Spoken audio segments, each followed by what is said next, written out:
Hello दोस्तों, स्वागत है आपका आपके अपने YouTube channel create wealth with Atul में। मैं हूं आपका दोस्त अतुल गोयल। आज हम बात करेंगे सीके बिरला ग्रुप की एक कंपनी ओरिएंट पेपर के बारे में। पेपर सेक्टर से जुड़ी हुई कंपनी, क्या इसके ग्रोथ प्रोस्पेक्टस हैं, क्या पेपर इंडस्ट्री के ग्रोथ प्रोस्पेक्टस हैं वो भी देखेंगे। क्या इस कंपनी के फंडामेंटल्स हैं, कैसे ये कंपनी कर रही है, क्या खास है इस कंपनी में, किस प्राइस पे लेना चाहिए नहीं लेना चाहिए, और किस टाइप के ट्रेडर को या इन्वेस्टर्स को लेना चाहिए, क्या इसके हाई बनते हैं, क्या लो बनते हैं, कितना डाउनसाइड रिस्क है और क्या रिवार्ड है इसके, वो हम सब इसके अंदर देखेंगे। सबसे पहले देखते हैं सीके बिरला ग्रुप कंपनी। जैसा मैंने इनकी वेबसाइट पे देखा है, आप देख सकते हैं कि ये पेपर्स वगैरह में डील करते हैं। और सेकेंडली, आपने इस ग्रुप की कंपनी दूसरी भी देखी होंगी, ओरिएंट फैंस वगैरह, लाइटिंग और सब कुछ देखा होगा, तो उस ग्रुप से ही जुड़ी हुई कंपनी है। आप देख सकते हैं ओरिएंट इलेक्ट्रिकल्स के बारे में भी, और हम बात करेंगे अभी ओरिएंट पेपर के बारे में। तो इनके प्रोडक्ट्स क्या हैं, कैसे ये काम करते हैं, वो हम एक बार देख लेते हैं। आप देख सकते हैं Orient Paper industry. Orient Paper mill is one of the India's major players in paper with a wide range of writing, printing, industrial and speciality papers, fully integrated with facilities. Madhya Pradesh में इनकी फैसिलिटीज हैं, और जो factories हैं वो मध्य प्रदेश में आप यहाँ देख सकते हैं। और वाइड रेंज ऑफ जो ग्रेड्स हैं, पेपर्स हैं, वो ये बनाते हैं। और अभी रिसेंटली इन्होंने state of art facilities to produce spectrum और सॉफ्ट टिश्यू पेपर्स और world class quality tissue paper भी बनाने इन्होंने स्टार्ट किए हैं। तो आप देख सकते हैं कि पेपर बनाने में जिस टाइप का पेपर बनता है उस टाइप के पेपर्स में ये आपको मिलेंगे। तो इसके बाद देख सकते हैं सेवरल कंट्री में ये जो है पेपर्स जो अपने एक्सपोर्ट वगैरह करते हैं, जो डिमांड है काफ़ी अच्छी स्ट्रॉन्ग डिमांड है। Orient paper products are being regularly shipped to Africa, Middle East, Bangladesh, Sri Lanka and Nepal. Share price की भी बात कर लेते हैं, किस टाइप से इसका शेयर प्राइस दिखाई देता है। 21.40 2.28% डाउन है। लाइव मार्केट में आप देख पा रहे हैं 18 जनवरी 10:26। प्रीवियस क्लोज जो था 21.90 का था, अभी 21.25 के आसपास चल रहा है। ऑलमोस्ट 3% की गिरावट के साथ चल रहा है। जो हाई आज का इसने बनाया था 22.05 का बनाया था, लो जो है 21.40 का था, बट अब 21.25 के आसपास के बिल्कुल लो के ऊपर ही काम कर रहा है।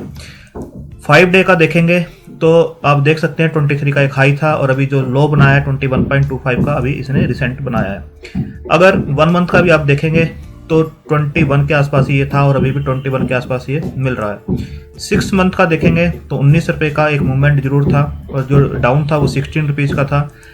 1 ईयर का देखेंगे तो आप देख सकते हैं 28-30 रुपये के आसपास ये काम किया करता था, और जो कोविड के टाइम पे इसने लो बनाया था 13 रुपये के आसपास का बनाया था, वहाँ से स्टॉक ने अच्छा मूव दिया हुआ है। तो इस टाइप से इसका शेयर प्राइस है। छोटी कंपनी है। फंडामेंटल एक बार हम जरूर चेक करते हैं। इसके मार्केट कैप जो है 465 करोड़ के आसपास का मार्केट कैप है। ROC देखेंगे 2.34% की है। ROE देखेंगे 1.84% की है। डेट 66.6 करोड़ का है। डेट टू इक्विटी रेशो देखेंगे 0.05 की है, जो कि निग्लिजिबल है, मैनेजेबल है। अगर मैनेजमेंट ढंग से मैनेज करे बिल्कुल मैनेजेबल है। प्लज शेयर जो है 0 है। इसके बाद प्राइस टू बुक वैल्यू देखेंगे तो 0.35 के आसपास है। जो बुक वैल्यू है 62.2 के आसपास की है। जो प्राइस मैंने आपको बताया 21 के आसपास चल रहा है, यानी 65% डिस्काउंट के ऊपर है अपनी बुक वैल्यू से।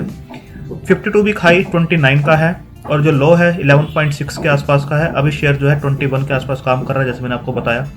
डिविडेंड आप देखेंगे 2.28% का डिविडेंड भी ये पे करते हैं। फेस वैल्यू जो है 1 की है।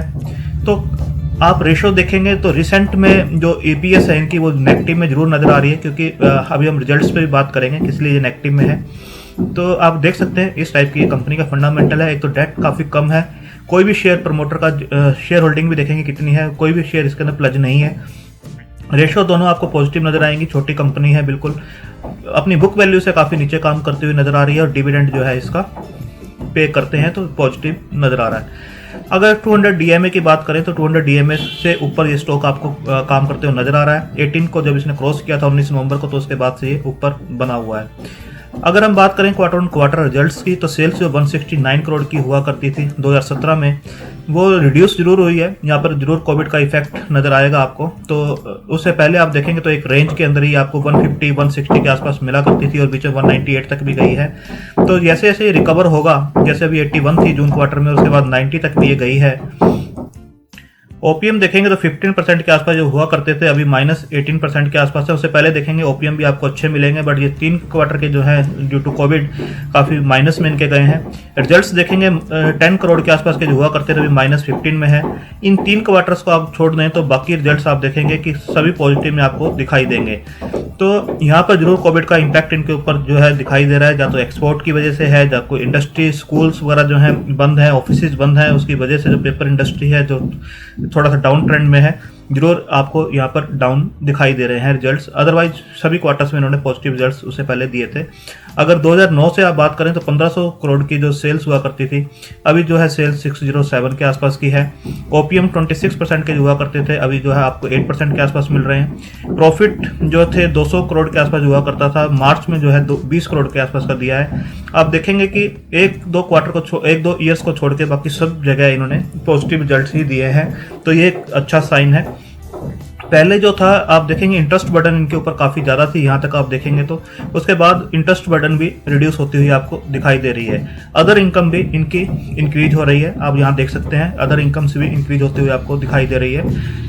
अगर बैलेंस शीट के ऊपर डेट को देखें तो 466 करोड़ की जो डेट हुआ करती थी, जो कि इंक्रीज होते हुए 43 के आसपास भी गई है, और उसके बाद से देखिए आप रिड्यूस होते हुए अब 67 करोड़ के आसपास की डेट है। बाकी काफ़ी रिड्यूस की है इन्होंने अपनी डेट को, ये अच्छी चीज़ है कि मैनेजमेंट का फोकस है डेट को रिड्यूस करने पर। रिजर्व 633 के जो हुआ करते थे 1299 के आसपास के रिजर्व्स हैं। शेयर कैपिटल ऑलमोस्ट मेंटेन है 20 से 21 के बीच में। एसेट्स को देखेंगे 1441 करोड़ के जो एसेट्स हुआ करते थे 1801 के हैं, तो डेट रिड्यूस करना ये एक पॉजिटिव साइन जरूर माना जाएगा इसके लिए, क्योंकि इंटरेस्ट बर्डन कम होगी, कहीं ना कहीं रिजल्ट्स जो है पॉजिटिव आते हुए बिल्कुल आपको दिखाई देंगे। अगर डेटर डेज को देखें 34 के जो हुआ करते थे 16 के आसपास हैं, ये काफ़ी अच्छे रिड्यूस किए हैं इन्होंने। ये अच्छी चीज़ है कि इनका जो पैसा है क्लाइंट्स जहाँ ये माल बेचते हैं वहाँ से पैसा टाइमली वापस आ रहा है इनका। शेयर होल्डिंग पैटर्न को देखें तो 38.52 की जो होल्डिंग हुआ करती थी 38.74 की है, मार्जिनली इंक्रीज है। एफआईआई की होल्डिंग जरूर कम हुई है, 1.71 से रिड्यूस होकर ऑलमोस्ट 0 के आसपास ही पहुंच गया 0.04। डीआईआई की होल्डिंग 19.94 से रिड्यूस होकर 12.30 के आसपास है, बट स्टिल 12% के आसपास का स्टेक डीआईआई के पास है। डीआईआई अगर में आप देखेंगे तो एलएनटी म्यूचुअल फंड के पास 5% का स्टेक है। इसका निपॉन इंडिया के पास भी आप देखेंगे 4.90 के आसपास का स्टेक निपॉन इंडिया के पास है।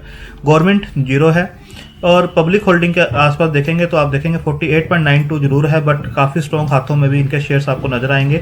आप देखेंगे 1 2 3 4 5 6 7, तो ऑलमोस्ट जो है 12-13% जो है स्ट्रॉन्ग हाथों में है। तो पब्लिक के पास जो बचता है 35% के आसपास शेयर होल्डिंग बचती है। प्रमोटर की होल्डिंग ठीक ठाक है, ज़्यादा अच्छी नहीं कह सकते क्योंकि 50 से डाउन ही है। बाकी डीआईए का स्टेक होना अच्छी चीज़ है, और पब्लिक में भी काफ़ी लोगों के पास 1% से ऊपर के स्टेक इसके अंदर नज़र आता है। मेन है इसका डेट का रिड्यूस होना और पॉजिटिव रिजल्ट्स देना सभी ईयर्स में। ये काफ़ी अच्छी चीज़ है कि अच्छे रिजल्ट्स ये दे रहे हैं, और आने वाले टाइम में ग्रोथ देखनी होगी, किस टाइप के रिजल्ट्स आते हैं, पेपर इंडस्ट्री किस टाइप से काम करती है। यहाँ पर भी आप देख सकते हैं कि डेट को इन्होंने काफ़ी रिड्यूस किया है। मार्च 2020 में 0.02 की जो है रेशो है, उससे पहले आप देखेंगे 1 से ऊपर की रेशो हुआ करती थी, तो काफ़ी अच्छा इन्होंने इंप्रूवमेंट किया है, और आने वाले टाइम में हो सकता है इंप्रूवमेंट आपको और भी अच्छा होता हुआ दिखे। प्रमोटर होल्डिंग जैसे मैंने पहले भी बताया, यहाँ पर भी आप देख सकते हैं 38.74 के आसपास की प्रमोटर होल्डिंग बिल्कुल इन्होंने मेंटेन की हुई है। अगर चार्ट के ऊपर देखें, जीरोधा का चार्ट है, 1 डे का चार्ट है, और आप देखेंगे जो प्री कोविड के आसपास ये शेयर जो ट्रेड किया करता था 30 रुपये के आसपास ये ट्रेड किया करता था। जो इसकी रेंज थी आप देखेंगे 23-24 रुपये से लेकर, अगर यहाँ की हम बात करें तो 33 रुपीज़ के आसपास की एक रेंज हुआ करती थी। और कोविड के टाइम पर ये जो शेयर है ऑलमोस्ट आपका 10-12 रुपये के आसपास तक नीचे बिल्कुल आया था, और वहाँ से इसने एक वी शेप रिकवरी देते हुए अगेन ये है जो 24-25 रुपये तक पहुंच गया था। उसके बाद से शेयर जो है इसी लेवल के ऊपर कंसोलिडेट कर रहा है और एक रेजिस्टेंस फेस कर रहा है। अगर इस लाइन को हम ड्रॉ करें, अगर इस लाइन को आप ड्रॉ करते हैं तो आप देख सकते हैं 24 रुपये के आसपास ये रेजिस्टेंस एक जरूर फेस कर रहा है। यहाँ पर भी ये नीचे आया था बट ये ऊपर गया है, उसके बाद अगेन नीचे, फिर ऊपर जाने की ट्राई की है, बट इसी लेवल के आसपास जो है एक जो जोन बनता है इसका 23 रुपये और 24 रुपये के आसपास का, इस जोन को अगर ये क्रॉस करता है 23 रुपये 24 रुपये के आसपास को, तो ये अच्छा मोमेंटम बिल्कुल आपको दे सकता है।